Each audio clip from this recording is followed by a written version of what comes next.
Muy buenas, bienvenidos a otro programa de este podcast donde estamos hablando siempre de fotografía, pero también de otras cositas. Vamos a hablar también de técnica, de tecnología, pero en este caso, en el programa de hoy, quiero que exploremos un poco el viaje de inicio. Es un viaje bastante apasionante, a veces desafiante y lleno de inseguridades, de errores y de fallos que cometemos muchas veces por desconocimiento, muchas veces por inseguridad o muchas veces por que no le prestamos la atención adecuada a las cosas que estamos haciendo, porque la fotografía consta de muchos factores y todos tienen que estar alineados para que podamos conseguir la foto deseada, la foto querida y soñada por todos.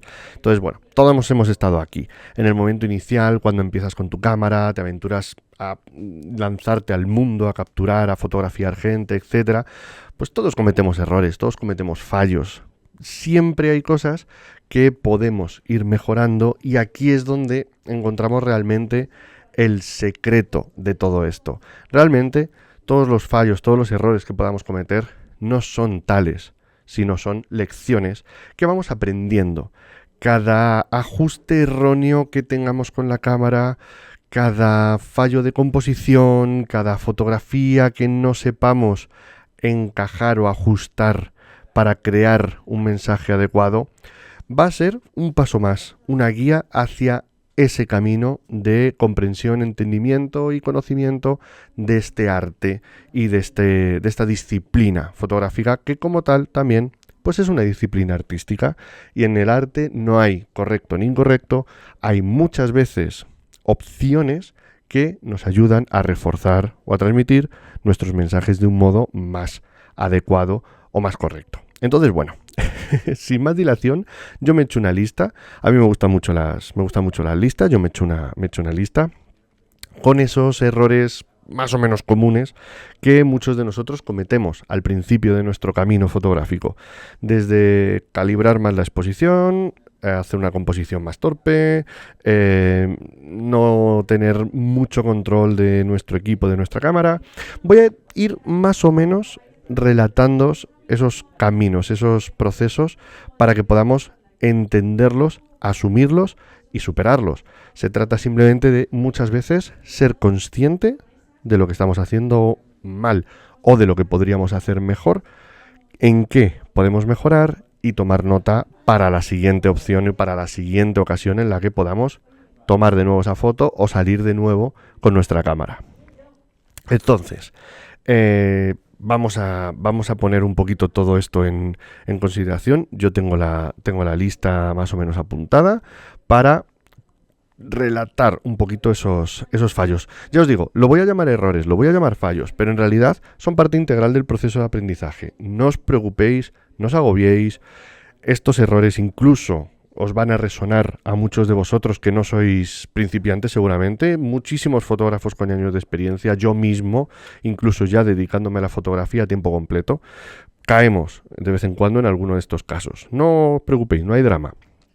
Vamos a aprender de cada desliz, de cada fallo, de cada despiste, porque al final del día cada error nos va a acercar un pasito más hacia esa fotografía deseada y buscada por todos. ¿Ok? Así que bueno, no me voy a entretener mucho más. Ya os digo, lo tengo aquí anotado, tengo aquí una listita, así que voy a decir la frase que tengo aquí apuntada y a partir de ahí hablamos, divago, me explayo. Primero, número 1, uso incorrecto de la exposición. Me lo he dejado así anotado porque no es tanto descontrol de los parámetros como uso incorrecto de la exposición, porque engloba las dos cosas. Podemos hablar un poco de cómo conseguir la exposición adecuada, que es el primer problema al que nos enfrentamos cuando tenemos la cámara en la mano. Velocidad de obturación, diafragma e ISO son 3 parámetros que se combinan entre ellos para darnos nuestra fotografía ideal, pero que en ocasiones nos pueden dar bastantes problemas, ya que si tenemos poca luz, pues igual en vez de subir el ISO o abrir el diafragma, bajamos la velocidad de obturación, el tiempo de exposición aumenta y la foto nos queda movida, trepidada, etc. Podemos también subir demasiado la sensibilidad ISO, cuando podríamos bajar la velocidad de obturación y nos queda una foto muy rápida, que está bien, pero con mucho ruido, que está mal, y podríamos recolocar, podríamos bajar el ISO, bajar un poquito la velocidad de obturación, perder luz por un lado, ganarlo por otro, y seguiríamos teniendo una foto correcta con más calidad. Este tipo de cosas, este tipo de ajuste entre los tres parámetros es fundamental para lograr no solo la exposición deseada, sino nuestra foto ideal. Y aquí yo os voy a transmitir un mensaje y os voy a transmitir algo que espero que os ayude a relajaros y a tomar esto con más filosofía. No tengáis prisa, vais a cagarla durante toda vuestra vida, porque yo a veces también la meto la pata, y se va a empezar a convertir cada vez más en un idioma para vosotros. Ahora mismo, sobre todo si estáis empezando, vais a estar siempre pensando en qué tengo que poner, qué tengo que hacer, qué tengo que quitar, qué tengo que poner, porque el diafragma, porque la apertura. No tengáis asunciones. No penséis que porque alguien dice que tenéis que tener el ISO en 100 siempre, tenéis que tener la ISO en 100 siempre. No hagáis mucho caso a aquellos que os den recetas exactas o pautas o parámetros fijos que siempre vayan a funcionar. Nada funciona en todas las situaciones. Y cuando tengáis eso bien asumido, vais a poder navegar por los parámetros y entender qué nos proporciona cada una de las cosas. La exposición, el tiempo de exposición, nos va a dar si la foto nos queda muy congelada o muy movida. Y en el camino nos dejará entrar más o menos luz. La apertura, obviamente, nos va a dar también la definición de la profundidad de campo. Cuánto fondo tenemos desenfocado, cuánto fondo tenemos enfocado. Pero también eso depende muchas veces de la longitud focal, del zoom que le ponéis a la cámara. Con lo cual, muchas veces, si tenéis un objetivo muy un teleobjetivo de 200 milímetros, por ejemplo, vais a poder utilizar un diafragma cerrado y quitar luz de vuestra escena y vais a seguir teniendo un fondo muy desenfocado. O sea, que ahí tenéis que jugar. Y la ISO, aquí también me quiero parar yo, porque este es un error de principiante, pero no lo suele ser tan de principiante. Una ISO elevada puede añadir ruido a la imagen, pero no siempre ese ruido es malo. Ahí os dejo un dato. Yo muchas veces subo el ISO incluso en estudio a 800, a 1600. Cuando salgo fuera, 3200, 6400 de ISO. Sé lo que me vais a decir. Me vais a decir, pero eso depende de la cámara. Yo con la mía no puedo. Bueno, yo con la vuestra también lo hacía. Porque llevo haciéndolo toda la vida. Y cuando una foto tenía ruido, es porque no hay luz suficiente. ¿Cuál es la solución? Justificar ese ruido, es decir, entender que en esa situación esa foto tiene que tener esa textura y encontrar la forma de, luego en postproducción, por ejemplo, darle forma a esa textura. En situaciones en las que hay muy poca luz, por ejemplo, pues me gusta mucho hacer fotos en blanco y negro.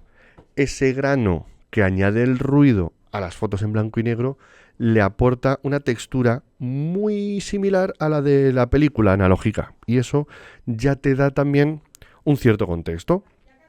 Se trata de entender un poco esos conceptos y se trata de justificarlos.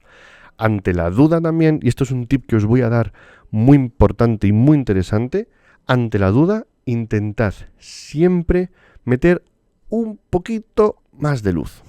Es decir, que si tenéis dudas entre subir el ISO, por poneros un ejemplo, a 400 o a 800 o a 1600, poned 1600, por ejemplo, porque cuanta más luz consigáis que entre, más vais a poder regular luego haciendo el ajuste, vamos a decir, fino, el ajuste mínimo de cambiar un poquito la velocidad, cambiar un poquito el diafragma, y vais a conseguir la foto correcta mucho más fácilmente, la foto que vosotros queréis. Si partís de una sensibilidad ISO más alta y por tanto os entra más luz, siempre vais a tener mucho más fácil ajustar los otros dos parámetros que son los parámetros que habitualmente solemos manejar. Entonces, bueno, esta es una pista, esto es un truco que os doy así un poco para que lo probéis o para que lo juguéis y a ver qué tal os funciona. Vamos con el número 2. Tengo 10 cositas anotadas, así que No vamos a estar mucho tiempo, pero vamos a estar entretenidos. El número 2, el segundo error que tengo aquí anotado, lo he titulado composición débil. Me explico. Las reglas de composición son muchas veces el peor de nuestros enemigos, pero en realidad siempre es el mayor de nuestros aliados. Una composición fuerte, una composición que tenga sentido en una fotografía, siempre nos va a hacer bien, siempre nos va a funcionar y va a hacer que la foto tenga interés. Pero al revés, una composición donde nada funciona, donde todo está deslavazado y no hay una buena definición del punto de interés de la fotografía, siempre nos va a dar una foto que nace muerta en cierto modo, que no nos transmite, que no nos dice nada, en la que vemos que algo no funciona, pero no acertamos a adivinar qué es lo que no funciona. Os voy a dejar aquí un poco este dato que os acabo de dar, porque creo que es lo fundamental, el punto de interés, el elemento principal en la fotografía. La composición, la regla de composición, son convenciones o asunciones que hemos hecho los fotógrafos que derivan muchas veces de cómo el propio cerebro, el ojo humano, analiza lo que tiene en el entorno, ve las imágenes. Dependiendo de cómo el cerebro analiza lo que le entra por los ojos, pues va a sectorizar en grupos de 3, va a configurar diferentes equilibrios de pesos dentro de una imagen, y todo eso, al final, son lo que utilizamos aplicando las reglas de composición. Es decir, que si el cerebro parte en 3 cualquier imagen, vamos a crear una regla que sea la regla de los tercios, donde podamos distribuir los elementos justo en esos puntos de cruce de las particiones entre 3 que hace el cerebro. Es decir, que tiene una lógica y tiene un sentido. La regla de los tercios no es así porque uno pensó, vamos a dividir la foto en cuánto, en 2 es poco, en 4 es mucho, pues en 3. No tiene nada que ver con eso. Es simplemente una representación de cómo funciona el cerebro. En cuanto al equilibrio de pesos, nos surgen las diferentes reglas del horizonte, la regla de la mirada, las reglas de simetrías y las reglas de distribución de pesos, que son, de nuevo, reglas estéticas que no hay que seguir, que no son obligatorias. De hecho, muchas veces, si las rompemos, podemos conseguir efectos que al cerebro le van a dar una pista de que eso ahí está ocurriendo algo y que es interesante. Pero hay que entenderlas. Hay que entender cómo funcionan las reglas de composición y hay que entender cómo funciona romper determinadas reglas de composición de una determinada manera. Si conseguimos eso, vamos a conseguir el objetivo, que no es ni más ni menos, y aquí es donde creo que es importante que pongamos el acento. El objetivo es que el espectador vaya a donde nosotros queremos que vaya el ojo del espectador. Es decir, que nos centremos siempre en lo que denomino el punto de interés de la fotografía. Si tenemos un rostro, los ojos, la mirada, esa mirada es la que debería estar destacando. O bien porque la ponemos en los tercios, o bien porque rompemos la ley de la mirada y entonces los ojos van a tener mucha más presencia, o porque distributivamente por pesos partimos, creamos diagonales con el rostro, etcétera, y eso hace que la mirada del espectador vaya directamente a los ojos del modelo, de la persona que tenemos delante de nuestra cámara. Esta es la clave, el punto de interés. ¿Qué queréis que tenga interés en la foto? Colocadlo de acuerdo o rompiendo reglas de composición para que sea precisamente ese punto el que más llame la atención en vuestra fotografía. Si hacéis eso, lo tenéis hecho. El siguiente, vamos bien. El tercero de los puntos, un enfoque incorrecto. Aquí me voy a poner serio porque el tema del enfoque muchas veces es un problema y es un problema gordo. Entonces, ¿qué es lo que ocurre? Que muchísimas veces no conseguimos enfocar correctamente las imágenes y no conseguimos que tener una nitidez o una definición en las imágenes o en nuestras fotos tal como nosotros queremos. Y la mayoría de las veces, además, y esto es lo preocupante, esto es lo grave, le echamos la culpa al objetivo, le echamos la culpa a la cámara, le echamos la culpa a que ahí se ha estropeado y tiene back focus o front focus, o le echamos la culpa a que la cámara no es suficientemente buena y quiero comprarme otra mejor. es el mayor motivador para comprar cámaras, el enfoque. Bueno, la mayoría de las veces, y esto lo tengo comprobado como profesor en multitud de años y cientos de alumnos que he tenido en mis clases de fotografía, de retrato, de iluminación, etcétera, el mayor de los problemas muchas veces es que no sabemos cómo funciona nuestra cámara a la hora de enfocar. Es decir, no conocemos ni los modos de enfoque, ni los tipos de enfoque, ni las zonas de enfoque, ni la configuración de los seguimientos. Con lo cual, yo aquí os animo vivamente, os animo fuertemente a que os aprendáis de verdad y por una vez de una vez por todas cómo funciona vuestra cámara enfocando, cuáles son los tipos de enfoque que tiene, continuo, sencillo, automático, en qué momento cambia de uno a otro, para qué situación es mejor utilizar un enfoque sencillo o un enfoque continuo, los tipos de enfoque. Un enfoque global, un enfoque automático, un enfoque puntual, un enfoque al centro, que no es lo mismo que un enfoque puntual, un enfoque por zonas, un enfoque de zona ancha o de zona media o de zona grande o de punto medio o de punto ancho.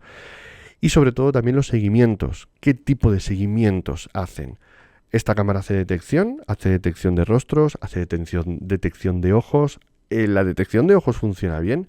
Hay un montón de preguntas que hacerle a nuestra cámara para entender cómo funciona el enfoque. De hecho, cada vez es más complejo. Muchas cámaras, incluso de modelos, creo que Canon tiene, bueno, y Sony también, ahora también, tienen una sección del menú dedicada solo al enfoque.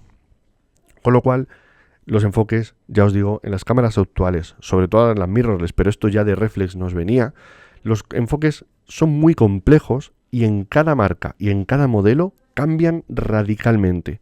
Con lo cual, tenéis que tener claro cómo funciona vuestra cámara. En cuanto aprendáis y sobre todo también practiquéis cuáles son los tipos de enfoque de vuestra cámara, en qué situación funciona mejor un enfoque u otro y cómo podéis cambiarlos de forma rápida y fácil, vais a tener el tema del enfoque perfectamente solucionado. También, y esto es importante, tenéis que cuidar mucho el agarre, sujetar la cámara con fuerza, con, vamos a decir, con un poquito de resistencia y que no se os mueva mucho, no estar con la mano floja, que suelo decir yo, y que la cámara se os mueva lo menos posible.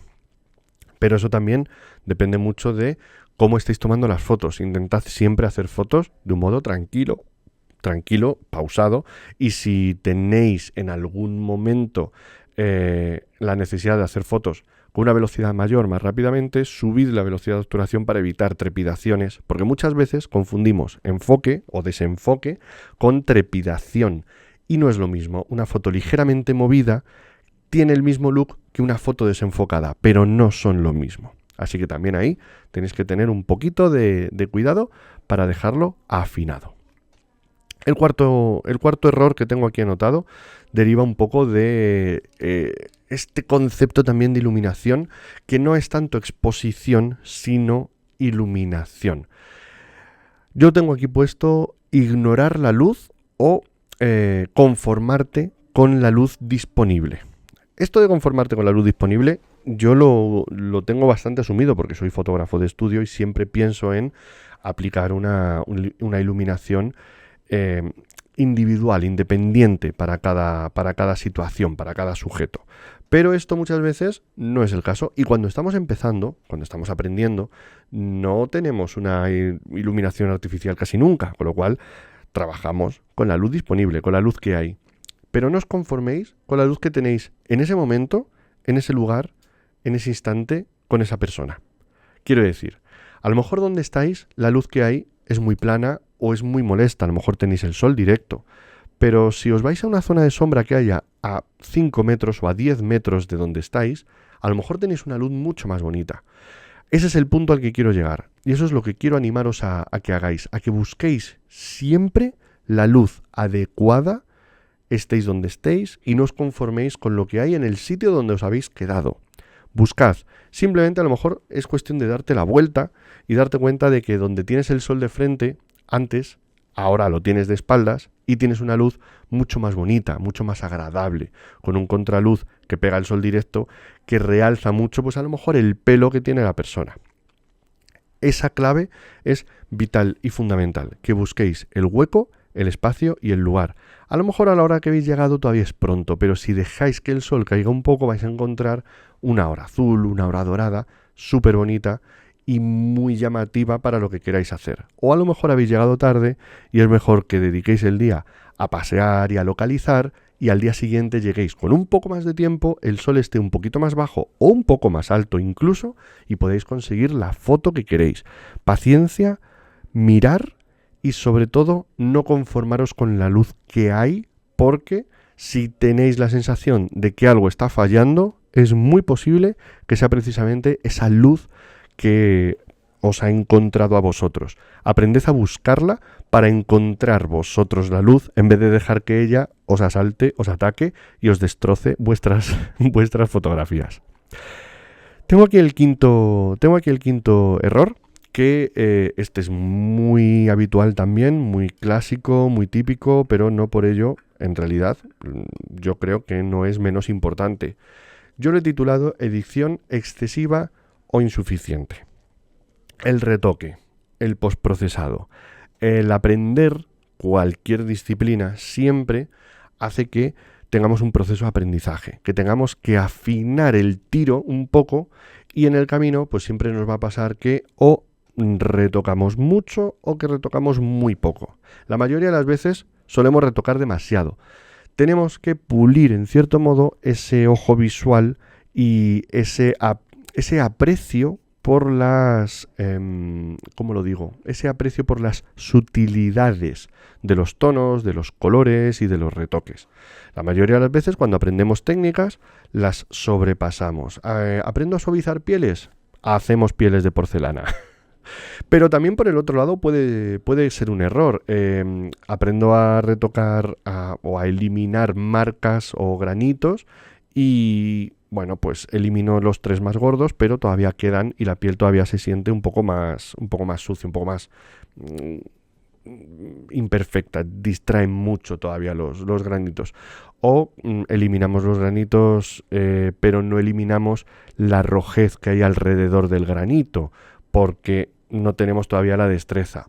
No tengáis pereza, tened paciencia con esto, pero tampoco deis por supuesto que lo tenéis controlado, porque es un proceso y vuestro ojo se va a ir habituando constantemente a esos cambios sutiles. Según vayáis practicando, vais a conseguir un mayor equilibrio en la postproducción.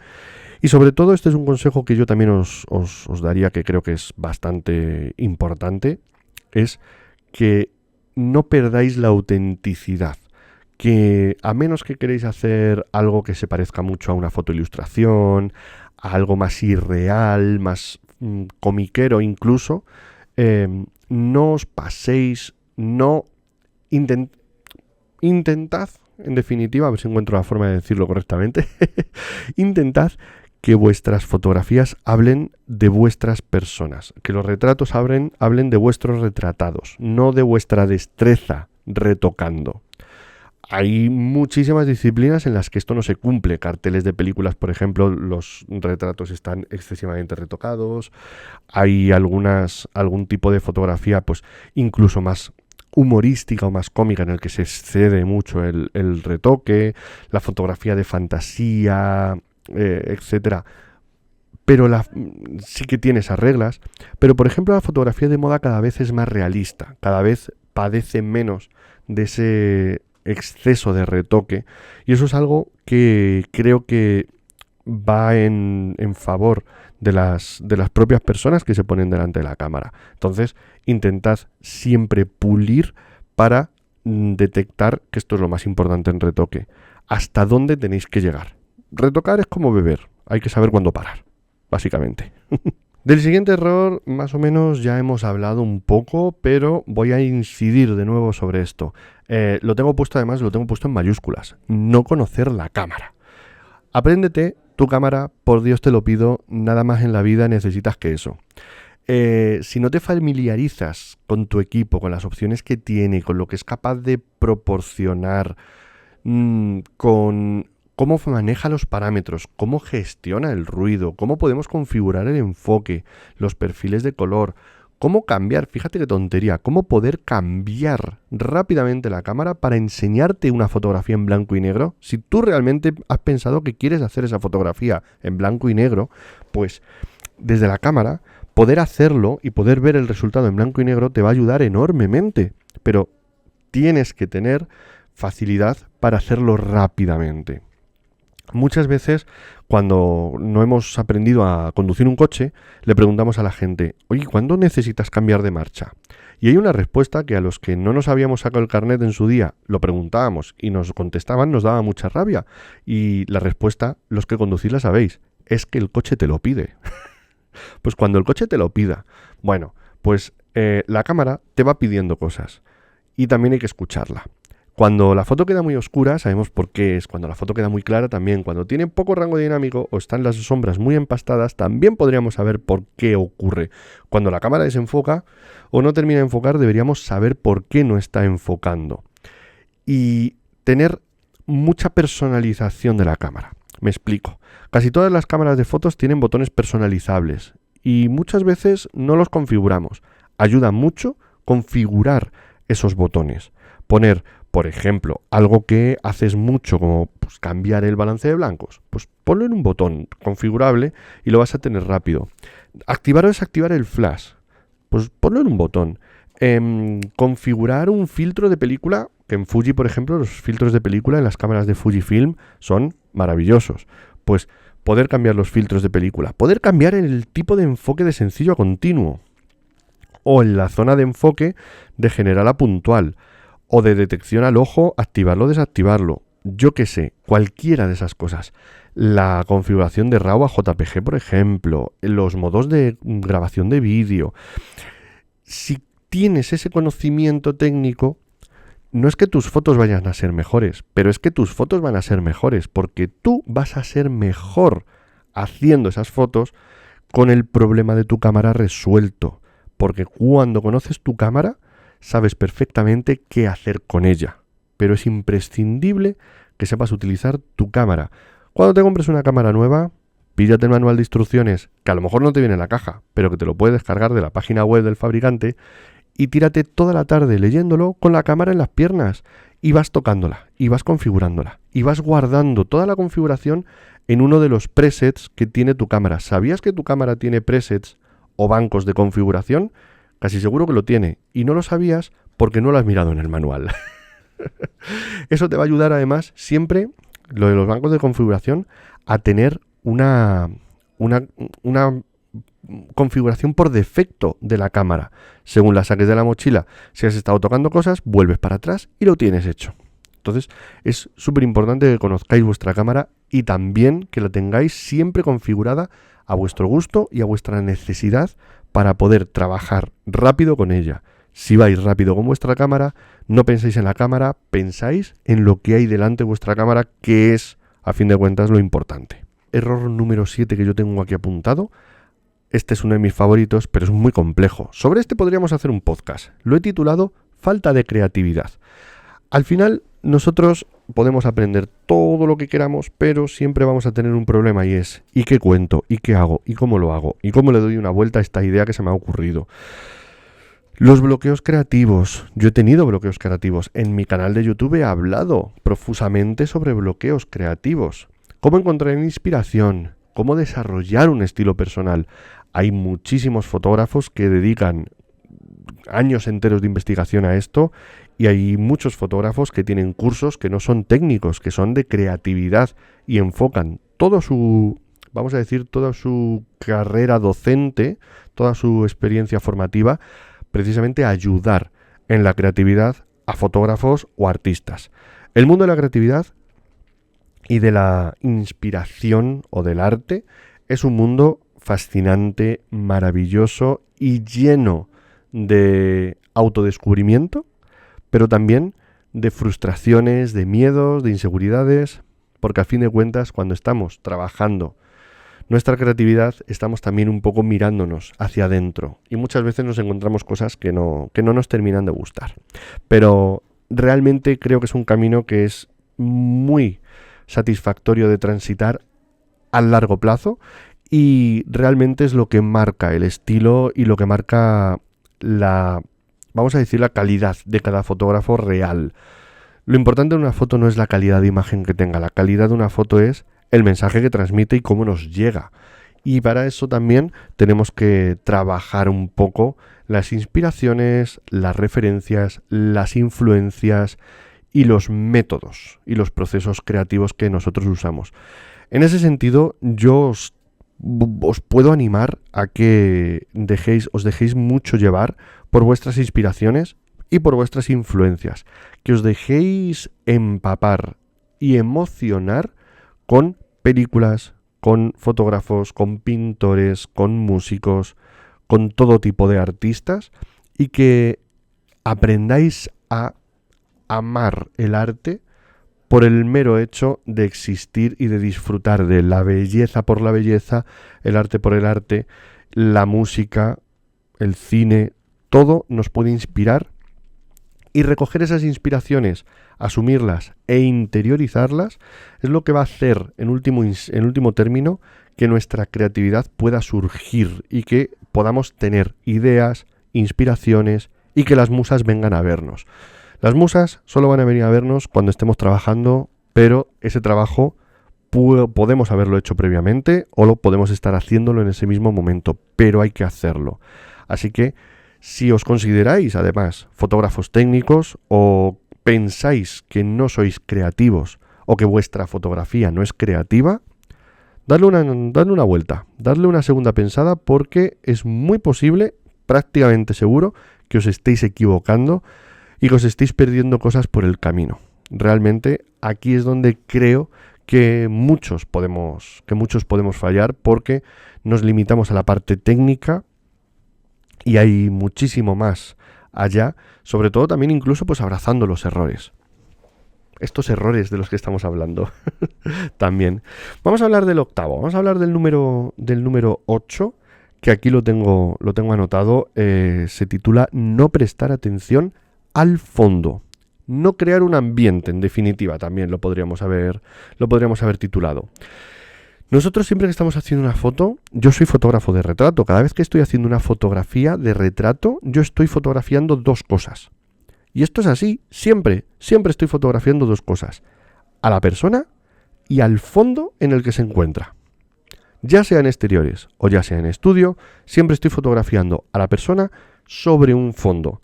Y ese fondo puede estar más o menos iluminado, puede tener más o menos detalle, puede estar más o menos enfocado, pero siempre existe y como tal hay que cuidarlo o por lo menos hay que atenderlo.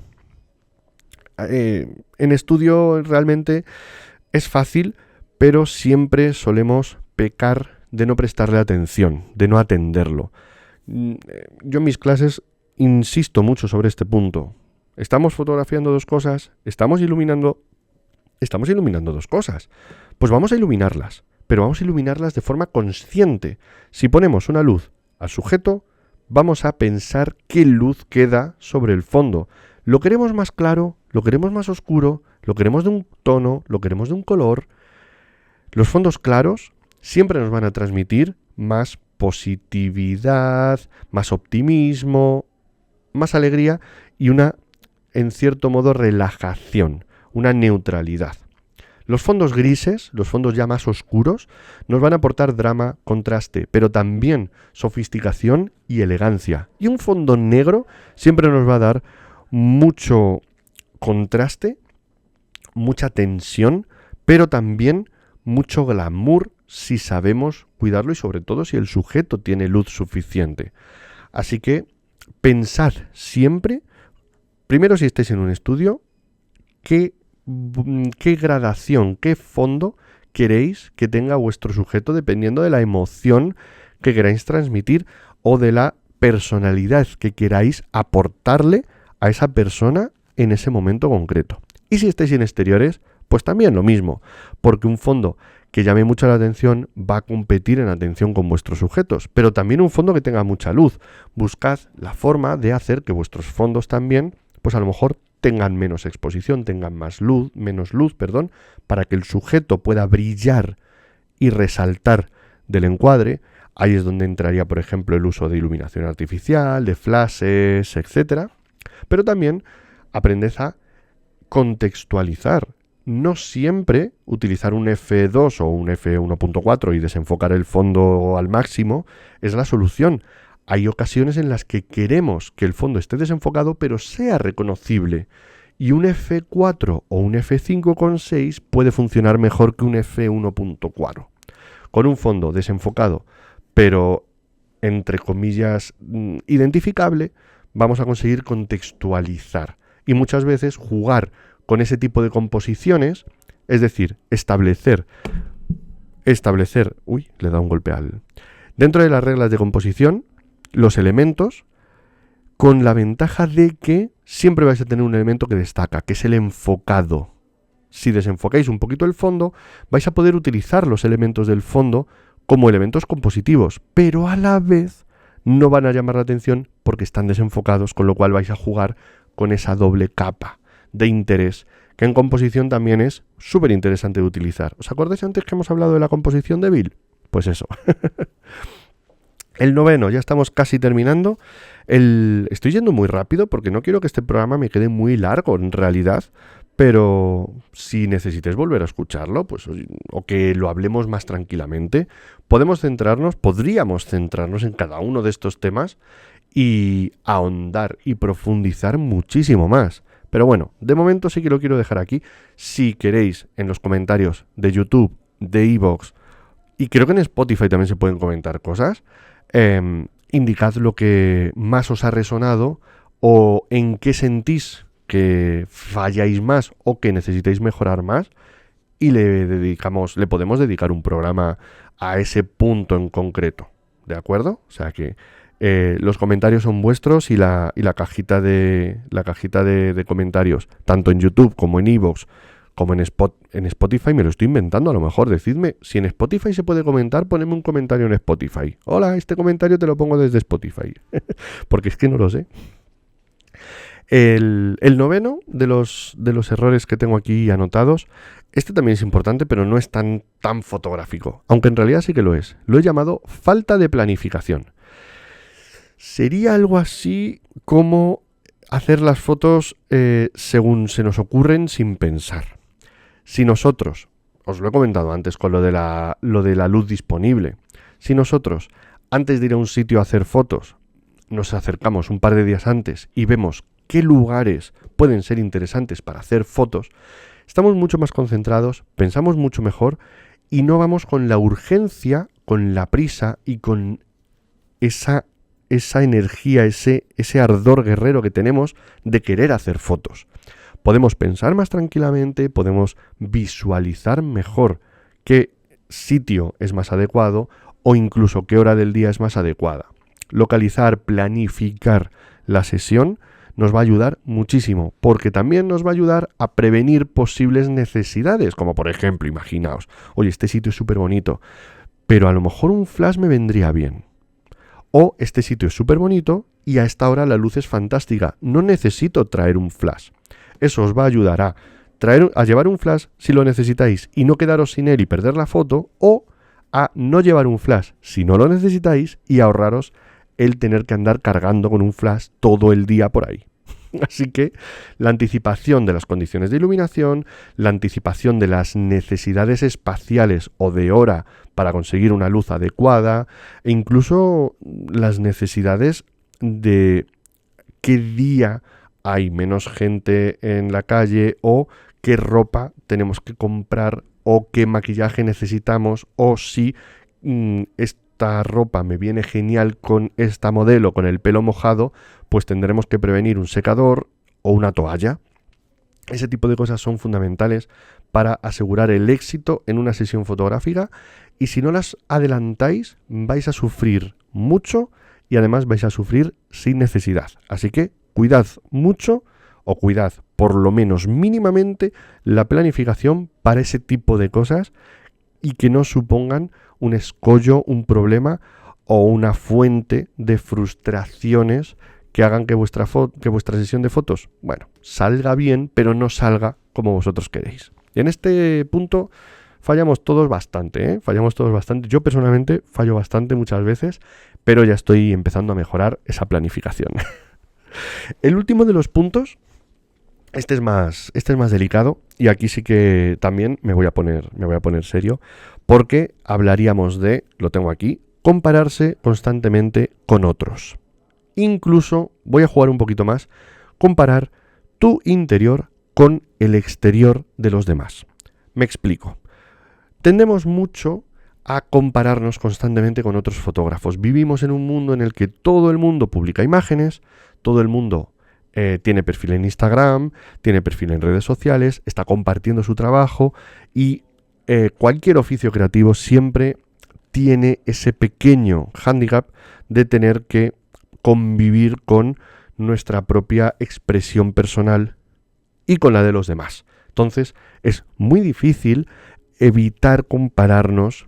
Esta foto tiene más likes, este tío ha hecho una foto a esta chica que conozco y la ha sacado súper bien porque yo no la conseguí sacar tan bien, o este fotógrafo ha conseguido hacer fotos con no sé quién, yo también quiero, o es que él tiene acceso a unas localizaciones brutales, es que este fotógrafo tiene estudio, es que este fotógrafo tiene Profoto, o sea, yo he llegado a oír de todo.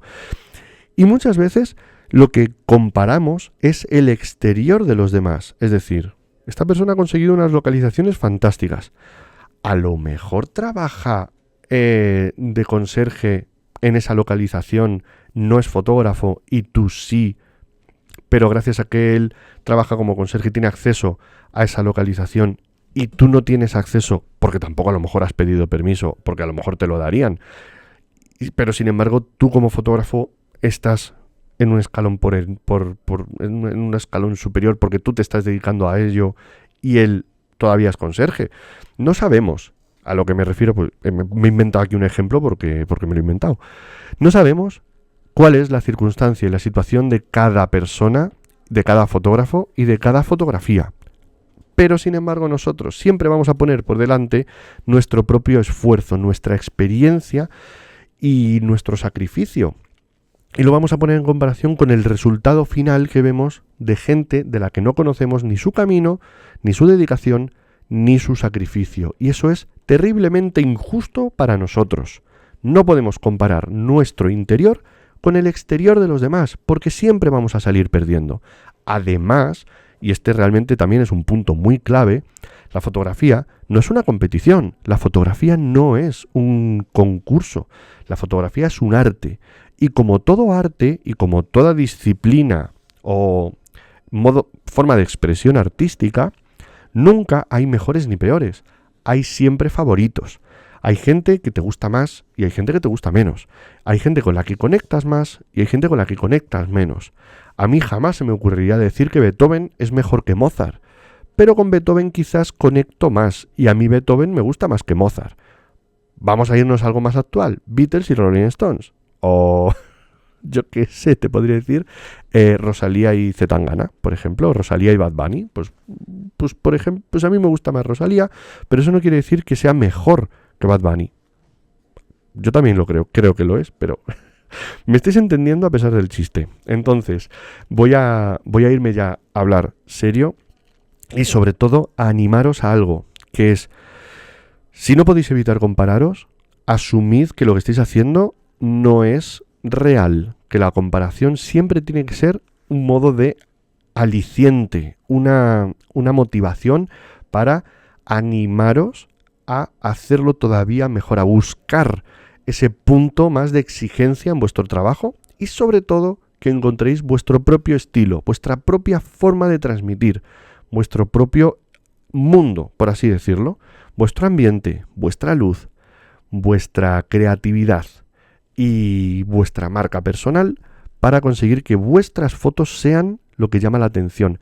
En cuanto saquéis todo eso, en cuanto desarrolléis vuestro propio camino y vuestro propio estilo, vais a desaparecer del mundo de las comparaciones y ya simplemente vais a adquirir esa generosidad que da el saber que lo que tú haces no lo puede hacer nadie y que lo que hacen los demás no lo puedes hacer tú. Esa yo creo que es la gran magia de la fotografía.